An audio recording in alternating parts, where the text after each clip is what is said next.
இது கடவுளுடைய சொரூபம். ஆனா இந்த சொரூபத்துக்கு ஆற்றல் எங்கிருந்து வருகிறதுன்னா அது அருட்பெருஞ்சோதி என்கிற மகா காரண ஒளியிலிருந்து வருகிறது என்று வள்ளல் பெருமான் சொல்றார். அதுக்குதான் பெரியவர்கள் என்ன சொன்னாங்க, உன்னுடைய மனம் எதையும் பற்றாமல் இருக்காது, பற்றாம இருக்கு அதுக்கு தெரியாது.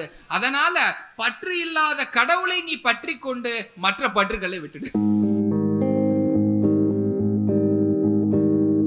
கடவுள்கிட்ட இருக்கிற ஒரு முக்கியமான குணத்தை நாம வளர்த்து கொண்டால் நாமும் கடவுளாக முடியும் என்கிற விஷயத்தை வள்ளல் பெருமான் சொல்கிறார்.